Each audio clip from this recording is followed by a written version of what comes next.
segmen kisah seram.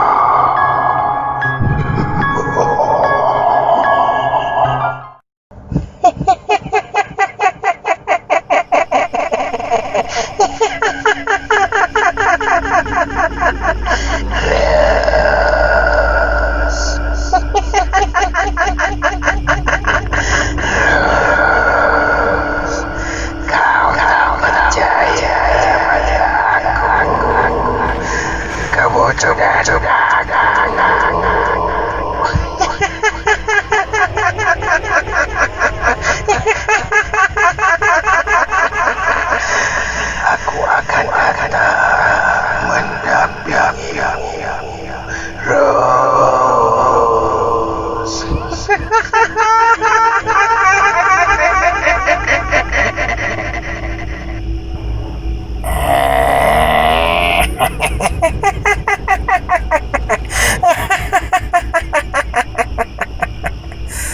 Para pendengar semua, bertemu kita lagi di dalam channel The Haunting Cruise dan PN.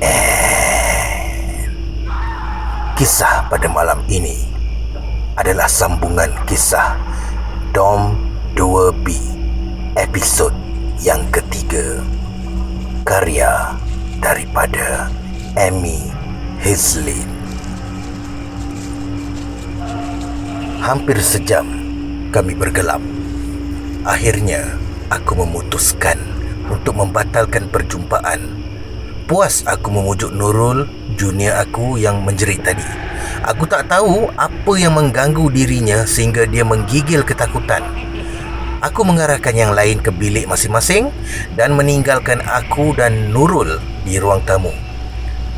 Nurul, cuba bagi tahu akak apa yang Nurul nampak, pujuk aku sambil menggenggam tangannya. Nurul takut, Kak. Nurul takut. Belum sempat aku menjawab, Nurul terlebih dahulu memeluk aku dengan tangisan yang masih tersisa. Memandangkan jam sudah menunjukkan jam 1 pagi, aku jadi tak sampai hati nak biarkan Nurul tidur dalam ketakutan. Jadi aku mengajak dia tidur di bilik aku.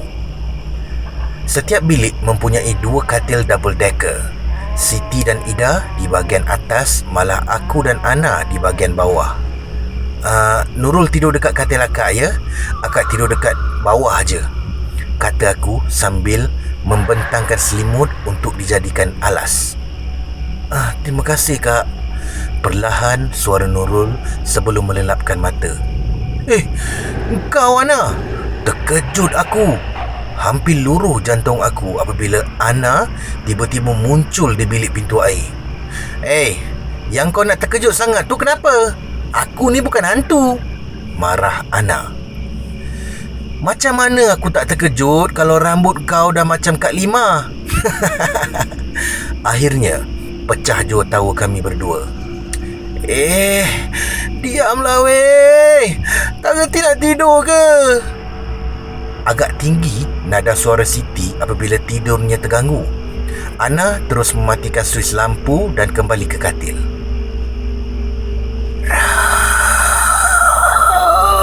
Ras. Aku terjaga apabila terdengar nama aku dipanggil. Terus aku berpaling ke arah katil untuk memastikan tiada sesiapa yang terjaga. Kau yang berani sangat tu kan? Kau yang berani sangat tu kan? Berulang-ulang ayat tersebut bersama hilai tawa seorang wanita.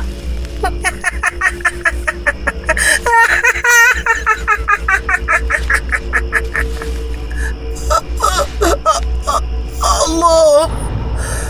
Hanya itu yang mampu aku katakan. Nak menjerit, suara seakan tersekat. Seorang wanita tua tergantung dalam keadaan terbalik dari katil dengan pandangan yang mengerikan. Kulit yang terbakar, rambut yang panjang menjurai, Mata merah mengeluarkan darah. Betul-betul membuatkan aku hilang arah. Tak, Ros. Tak. Benda tu tak wujud. Jangan percaya. Erat aku memeluk tubuh. Kau kata aku tak wujud. Kau nak aku duduk sebelah kau, ya? Kedengaran ketawa seakan mengejek. Kau takut, ya? Kata wanita tua itu sambil menghayunkan badannya yang masih dalam keadaan terbalik. Tak, kau tak wujud, jerit aku menidakkan. Aku merasakan bahu aku disentuh. Kak, akak okey ke? Tanya Nurul dalam keadaan mamai. Akak okey. Maaf ganggu awak tidur. Melilau mata aku mencari wanita tua tadi. Tetapi tiada sesiapa pun. Aku mimpi ke ni? Soal aku sendiri. Aku terus memejamkan mata. Esoknya, "Weh, kau dah kenapa? Berangan je kerja kau, ya?" sergah Ana. Tak ada apa-apalah," balas aku sambil mencatat nota ringkas. Apa yang diterangkan oleh Sir Naim hanya berlalu seperti angin. Tiada satu perkataan pun yang melekat dalam kepala aku.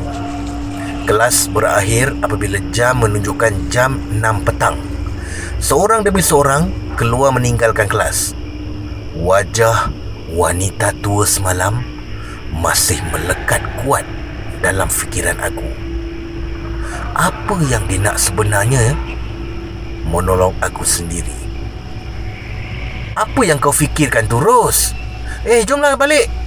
Siti dah tunggu kita dekat lobi tu, kata Ana sambil melangkah menuju ke pintu. Aku dan Ida hanya mengikuri Ana dari belakang. "Hei, lambatnya korang habis kelas. Berjanggut dah aku tunggu ni," bebel Siti. Sorry. Okey, jom kita balik, ajak aku sambil menarik tangan Siti. Kami hanya mendiamkan diri sepanjang perjalanan pulang. Jam menunjukkan 8 malam. Aku nak turun kejap, pergi makan dengan sayang aku. Korang nak kirim apa-apa tak?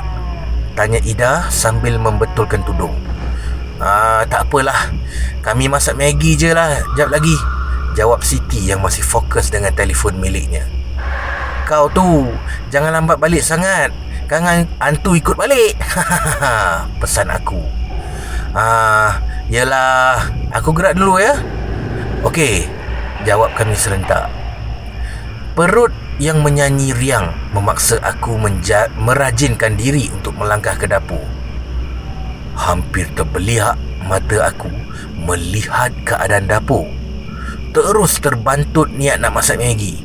"Hei, siapa yang sepakan dapur ni?" jerit aku menahan marah. Macam mana tak marah bila sampah berterabur di atas lantai dengan perut ikan berulat penuh di dalam sinki. Darah ayam merata-rata. Kenapa, Kak? Masing-masing berlari menuju ke dapur. "Siapa yang buat ni? Mengaku cepat!" Masing-masing mendiamkan diri, tak berani bersuara. Macam mana nak bersuara? Nak pandang aku pun tak ada yang berani. Dah macam singa lapar bila aku marah. Maaf ya, adik-adik akak. Adik-adik, akak awak seorang ni memang pantang sikit bab kebersihan. Bila marah aku mula reda, aku membahagikan tugas untuk membersihkan dapur. Sampah terus dibuang.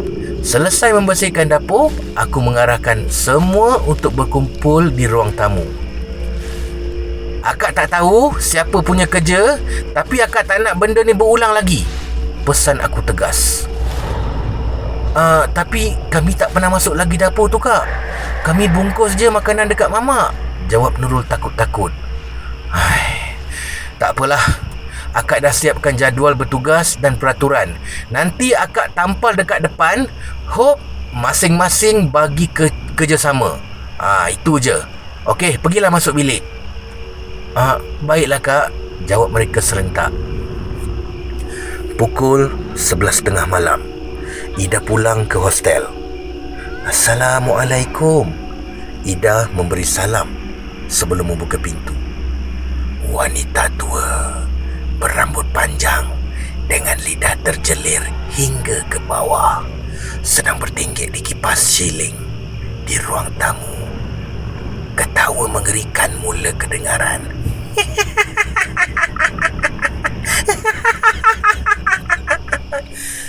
Ida hanya membatukan diri, tak bersuara. Lambat balik, kata wanita tua tersebut sambil memandang Ida. Ida terus pengsan dan tak sedarkan diri. Ketawa menyeramkan mula kedengaran.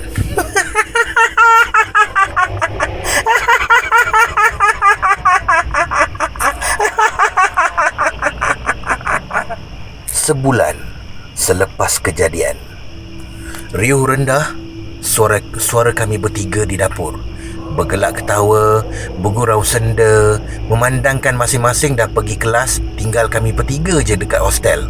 Siti daftar masuk 3 bulan lewat daripada kami, sebab tu kami tak sama kelas dan jarang berjumpa. Kenapa kau tidur dekat luar malam tu dah? Tanya aku meminta kepastian. Masing-masing terkejut bila nampak Ida terbaring di ruang tamu. Aku nampak nenek tua bertinggi atas kipas. Aku takut sangat. Lepas tu aku dah tak sedar apa-apa dah. Kau biar betul, Ida. Aku tak pernah nampak apa-apa pun dekat kipas tu. Ni mesti kau balik lambat kan? Tu yang hantu ikut balik tu. Ketawa geli hati aku melihat apabila dapat mengenakan Ida. Aku tak tipulah. Minta-minta lah nenek tua tu kacau korang pula. Padan muka korang. Mencebik Ida menahan marah. Kau yang penakut. Bayang-bayang sendiri pun kau kata hantu. Aku dan Ana tak dapat menahan ketawa. Akhirnya Ida turut sama ketawa. Kami meneruskan memasak dengan penuh perasaan gembira. Setiap malam Jumaat, kami akan membuat bacaan Yasin dan solat berjemaah di ruang tamu. A'udzubillahi minasyaitonirrajim. Bismillahirrahmanirrahim. Yasin wal Qur'anil Hakim.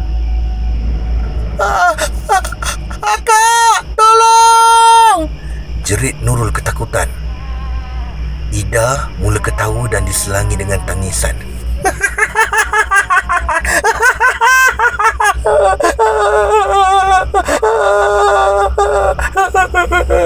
Kenapa berhenti?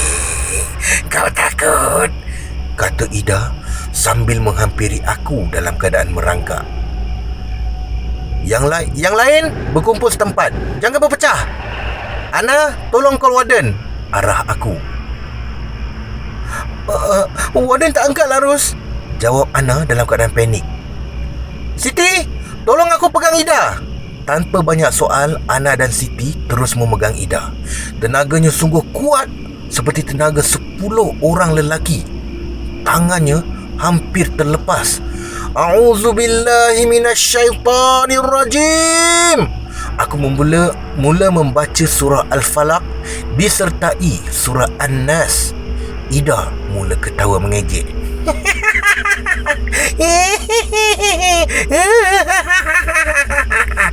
Kau ingat aku takut? Kau nak tengok kawan kau mati?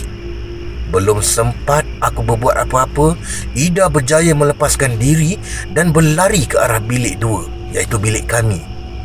Ida bertinggik di atas tingkap. Hei, jangan macam ni, Ida! Pujuk Ana sambil berjalan menuju ke arah Ida. Hati-hati, Ana! Tu bukan Ida tu! Pesan aku. Ana cuba memegang tangan Ida, tetapi sudah terlambat. Ida terlebih dahulu terjun. Hampir pengsan aku melihat Ida terbaring di bawah dengan darah yang mengalir kerana kepalanya terhantuk di pucuk tiang. Berlari aku, Siti dan Ida menuju ke bawah. Apabila tiba di bawah, Ida sudah tiada. Apa yang dah jadi ni? Salah aku sebab tak percaya cakap Ida ni. Hampir menangis aku menahan rasa. Tak apa Ros, kita try cari kawasan hostel ni ya, pujuk Siti menenangkan aku. Puas kami mengelilingi blok, tetapi tidak ada apa-apa. Tiba-tiba Ana bersuara. Kita try cari Ida dalam hutan, tepi hostel, nak tak? Cadang Ana. Kami bersetuju tanpa banyak soalan. Ida! Kau kat mana ni? Janganlah main-main! Jerit aku. Namun tiada sahutan. Hampir setengah jam kami mencari Ida di dalam hutan tersebut. Tetapi hampa. Ida tiada di situ. Keesokan harinya, kami mengambil keputusan untuk minta tolong dengan warden. Assalamualaikum Miss, maaf ganggu. Kami ada masalah sikit, kata aku membuka bicara. Ada apa Ros? Silalah duduk, pelawa Miss Amni. Aku menceritakan apa yang telah berlaku semalam. Jawapan Miss Amni sungguh mengecewakan. Kamu ingat saya bodoh ya Ros? Saya tak percaya semua ni. Entah-entah kawan kamu lari ikut lelaki dan kamu bersubahat dengan dia. Sinis jawapan Miss Amni. Ya Allah Miss, takkan saya nak tipu benda-benda macam ni. Kalau Miss tak percaya, Miss boleh datang hostel kami. Miss tanya dengan junior yang ada. Terang aku hampir menangis. Saya tak ada masa nak dengar cerita mengarut awak. Kalau tak ada apa-apa yang penting, sila keluar. Tapi Miss, kecewa aku dengan Miss. Tak apalah Ros, kita ikhtiar cari lain ya. Ana cuba memujuk aku. Setiap kali pulang dari kelas, pasti kami akan pergi ke hutan untuk mencari Ida. Selepas kejadian itu, aku lebih banyak mendiamkan diri dan termenung. Kak, akak okey tak? Sapa Nurul sambil menghulurkan secawan Milo. Akak okey. Kenapa Nurul? Thanks. Sambil menunjukkan ke arah air Milo. Saya ada something nak beritahu akak ni, kata Nurul perlahan. Aku terus menumpukan perhatian ke arah Nurul. Masa saya tengah masak semalam, tiba-tiba barang dari rak jatuh. Habis telur pecah kak. Saya pergi toilet nak ambil mop, tapi bila saya sampai dapur, saya nampak ada nenek tua tengah terbungkuk-bungkuk jilat telur tu. Yang pelik tu kak, telur tu bercampur darah kak. Terang Nurul panjang lebar. Kamu biar betul Nurul? Tanya aku seakan tak percaya. Saya tak tipu kak. Nurul meyakinkan aku. Yalah, nanti kita buat solat berjemaah dan bacaan Yasin ya. Nurul hanya mengangguk. Aku cuba meredakan sedikit ketakutan Nurul. Aku buntu memikirkan apa yang telah berlaku. Aku melangkah menuju ke dapur untuk membasuh cawan. Belum sempat aku membuka pintu dapur, aku terdengar bunyi air paip terbuka. Aku terus memandang toilet di belakang aku. Terlepas cawan di tangan akibat terkejut, nenek tua berambut putih, berlidah panjang dengan muka terbakar, sedang bertinggi di atas flush. Kenapa ni Ros? Tegur Ana apabila melihat kaca yang berterabur di lantai. Tak ada apa-apalah. Aku pening sikit, dalih aku dan terus membersihkan kaca-kaca dengan tergesa-gesa. Seminggu kami mencari Ida. Ya Allah, Ida! Jerit aku sayu apabila terjumpa Ida dalam keadaan penuh berlumpur. Kau dah jumpa Ida ke Ros? Jerit Siti agak kuat. Aku kat sini sebab aku menahan tangis. Ya Allah, Ida, apa dah jadi dengan kau ni? Mana kau hilang selama ni? Puas kami cari kau. Ana sudah tidak dapat menahan rasa sebak di hati. Aku nampak korang cari aku. Aku panggil korang, tapi korang tak dengar aku. Okey, tak apalah. Yang penting kau dah selamat. Aku dan Siti memapah Ida ke hostel. Kakinya patah akibat jatuh dari tingkat 2. Hiba hati aku mengenangkan kesakitan yang ditanggung oleh Ida. Mampu atau tidak Ida bertahan tinggal di Hotel 2B? Apa keputusan yang diambil oleh Ida? Nantikan sambungannya di episod 4.